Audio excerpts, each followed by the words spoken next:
What is my main goal in life? What a deep question, being as I don't want kids. What's the whole point? I'm sure to some people they're going to say, oh, it's you want to open your own CEX store in your house. And no, not quite that one. Or own every game ever made. Also still not that one.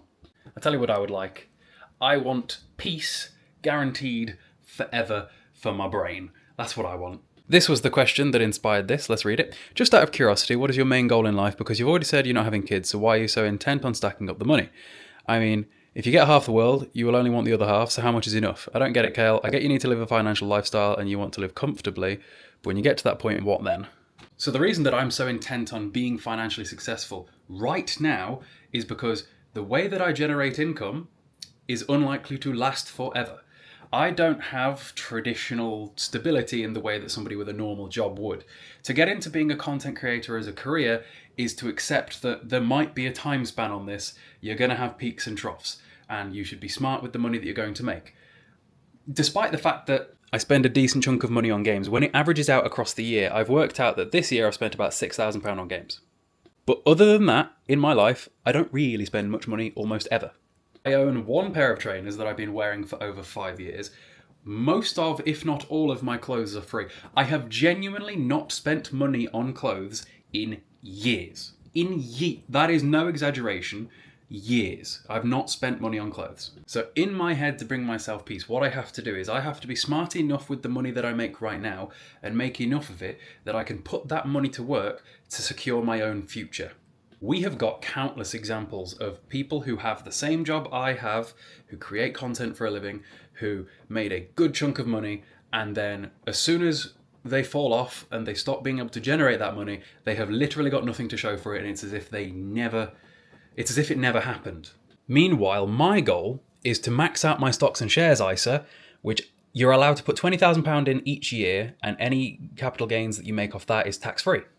If I am capable of maxing that out for just 17 more years, at the age of 43, that's nearly $1 million. At the age of 43, it'll be generating nearly 100 grand a year interest. This is with the S&P 500, by the way, which historically, averaged out since its inception, has returned about 10%. Basically, I have got to grind my absolute arse off for as long as I possibly can. You know how it says, for 17 years I've got to max out the ISA to get to that million? That's not what my brain's thinking. My brain's thinking, how quickly or in how much time can I put £20,000 in a pot 17 times? That's what my brain thinks. Yeah, it'll take 17 years before I get it all in the S&P 500, but if I can get that stored away while I'm younger, put it to work earlier.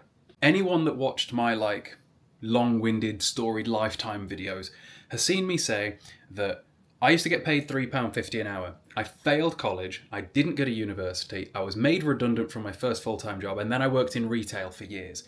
I come from a family with no money, no nothing. There is no financial success in my family, not one.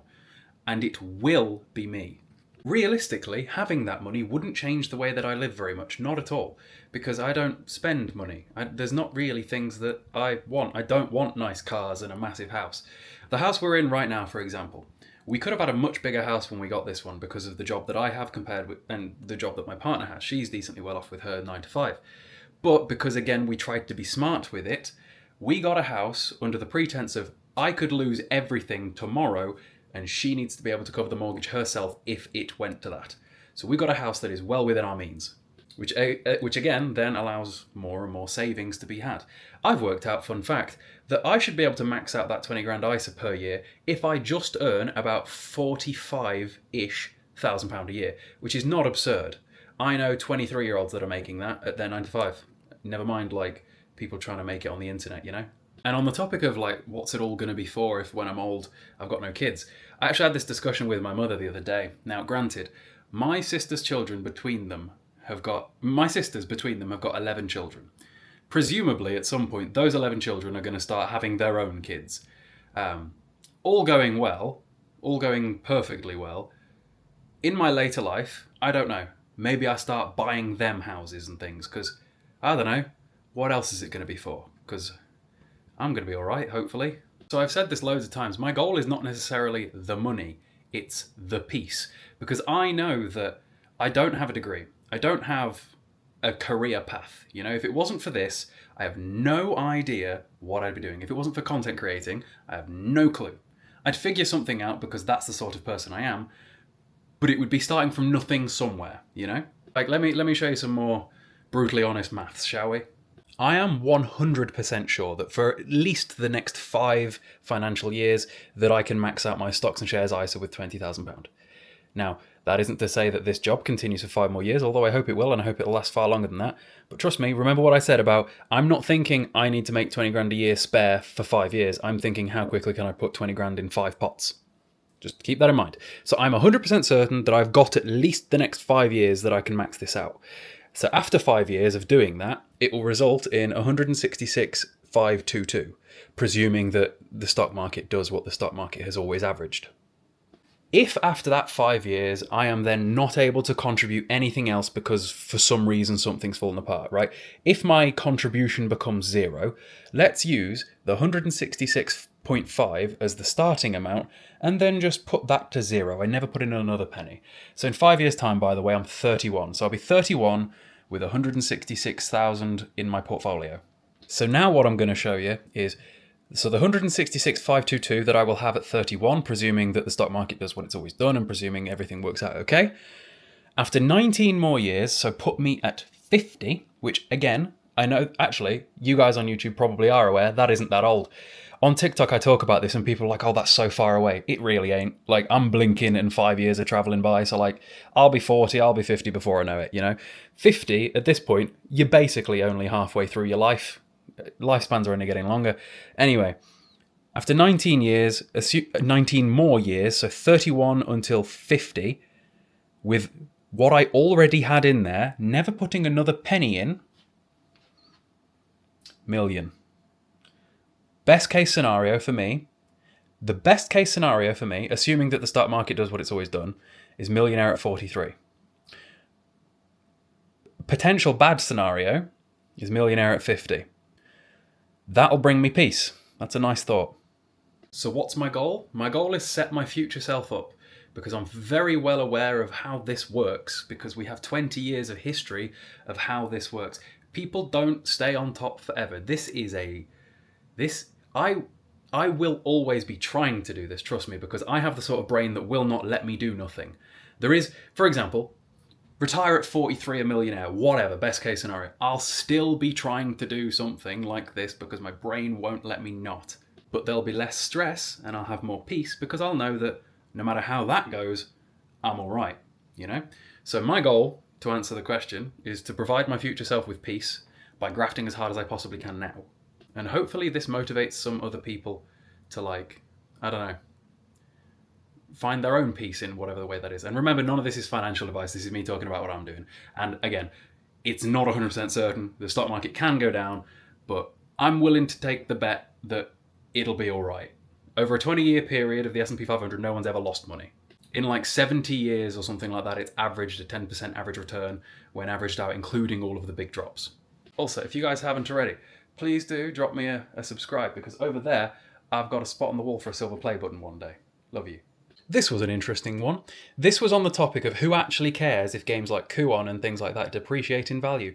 Good point. A lot of people buy things that depreciate in value, but if it makes the person happy who buys it, so be it. Completely agree. Because for some reason there are a lot of people that are like angry at me for buying Kuon, I get comments about the price of it and people trying to go, haha, price has gone down, as if it matters at all.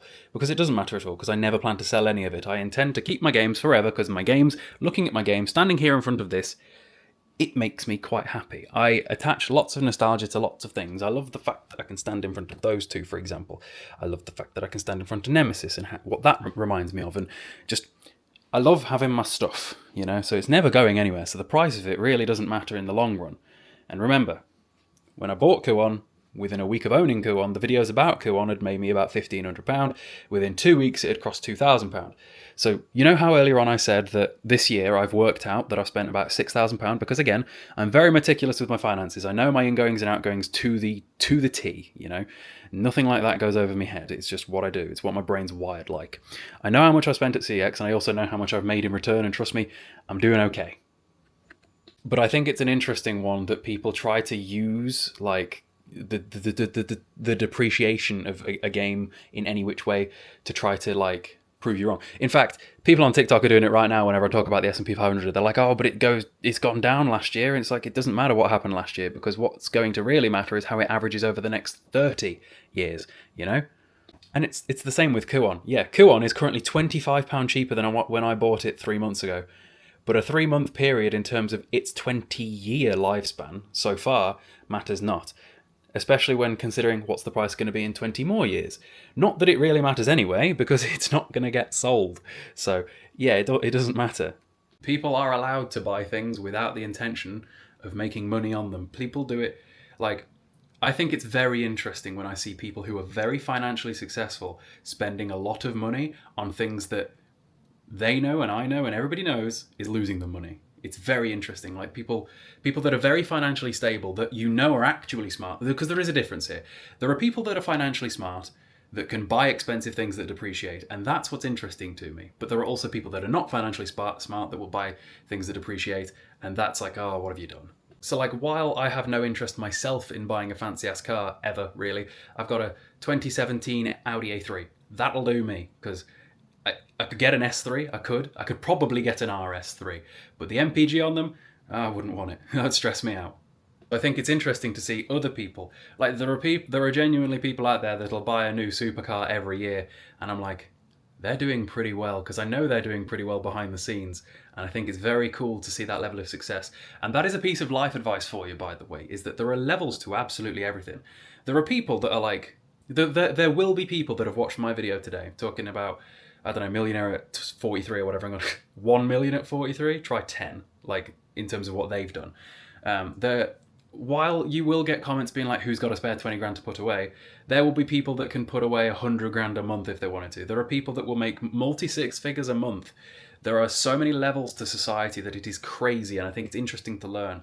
If you are ever capable of being in a room where you are the poorest person and everybody else has done better than you, that is usually an opportunity to learn some things, and I think it's a very cool position to be if you can ever get in a room like that. But instead, I think a lot of people with the same sort of upbringing I had get stuck in the thought process of, it could never be me, because every room they're ever in is other people in the same situation as them where nobody really has much money. That's why I didn't really know that people had money until this job that I have now, because that was what exposed me to other people with money. I know young 20-somethings making 5 figures a month off their sponsorship salaries alone. Meanwhile, growing up, I knew explicitly what everything in my room cost the house in terms of the electricity bill, because my mother would drill it into me because we didn't have any money. And my mother would send me with a little dongle thing down to the spa to top up the electricity meter, stuff like that. So when I was younger and I was always in these rooms where no one had any money, so it's just, I had no awareness that there was money out there. It wasn't until I was like paying attention to the cars on the road that I actually considered the fact that, hang on, no matter like how good or bad the cars are, if the car is within a couple of years old, that person is paying multiple £100s a month for it at least. And then if it is a good car on top of that, Christ, now we're looking at like £300, £400, £500, £600, £700 a month on a car, which again is a depreciating asset. So it's like, damn. There is money out there. You just have to figure it out. And finally, to finish off today, do I achievement or trophy hunt? I have considered it many times, but the answer in short is no. I quite enjoy watching content of people getting platinum trophies for things, but then whenever I watch them, the videos always start in exactly the same way. Hopeful, fun, joyous. And then about halfway through, the person that's making the video looks like they're ready to just end it all. And I'm like, yeah, I don't think I've got the patience. Because I really enjoy the way that I play games, the way that I play games in terms of the fact that I play them pretty quick, or at least I put a lot of hours in and play them quick. I play the way that I describe the way that I play is I play like a normal person would, but with much longer play sessions. So I will do the side content and the DLC that interests me and disregard the bits that don't, but I will always play one game at a time until the credits roll. Once the credits roll, it goes on my gamelog and I move on to whatever's next, typically doing entire franchises in one go because that satisfies my little weird brain. And I watch these videos of people trophy hunting, and it's like, to do that would mean spending like 5 to 6 times as long per game than I already do. And a lot of the games that I play, I think that the trophies might quite literally be impossible due to online trophies and things like that. I generally play a lot of older stuff. To be real with you, a lot of the games that I play are before the generations that trophies were even a thing to begin with, so it's just not a thing regardless. The way that I play games means that I get to experience decades of a franchise, typically within a couple of weeks. I had never played the Ratchet and Clank games before this year, and I played all of them in the space of about 10 days. And that was literally 20 some odd years worth of games in 10 days. And that to me is such an incredibly satisfying experience because I get to see the development of it and how it moved over time. And then what I'll do is when I'm playing something else is I will have a retrospective. So there's a dude, I think his name's Golden Bolt. He does like multi-hour long retrospectives on games, and he did those on the Ratchet and Clank games. So once I was done with the Ratchet and Clank games, I put those retrospectives on. And it's just, for me, such a satisfying and fun way for me to experience gaming, and I enjoy it. And I've contemplated the trophy hunting before, and I think in reality, if I were to do it, the only reason I would do it is because of content. It would make for good content. But I think in terms of like actual satisfaction, I think it'd take away a lot of the fun in terms of the way that I enjoy games. And I already have a bit of a bad habit of turning things that I find fun into a job. And whenever you do that, you introduce elements of stress. Whenever you determine something needs to pay the bills, well, now it's a little bit more stressful than when it was just a hobby. And I have done that with just about everything I find fun in life. So I need to be very careful in what I do with especially gaming. So yeah. I hope you guys don't mind the transparency that I have in these videos. I always want to be as transparent as possible. The way that I see it, right, is when I talk about money and things like this, it's because I wish I'd have seen someone else talking so transparently when I was younger about the reality of the world. Because the reality of the world is there is money out there is money to be made, and if you are able to every day wake up and do things that make it happen, you can make it happen, no matter what position you have come from in life. The only people that'll tell you that you won't are the ones that never will and haven't. That is the case. And because I also have an entire account dedicated to this topic in terms of social media growth and making money and all that sort of thing, check the description out for that one, by the way. I think it's very important in the creator economy for everybody to be decently honest about like how things look, because it's motivational for one, and it ensures that everybody gets paid the same. Imagine in your job, right, if you all did the same job but you all got vastly different amounts of pay because nobody was aware of what the salaries for everybody else were. That would be not good. I'm sure a lot of people have probably been in the position where they've worked at a place for years and then a new hire comes in and is on the same if not higher salary, and now there is that point of contention and drama. Anyway, hope you guys enjoyed the video, and see you next time. Click something around here to watch something else. Go on.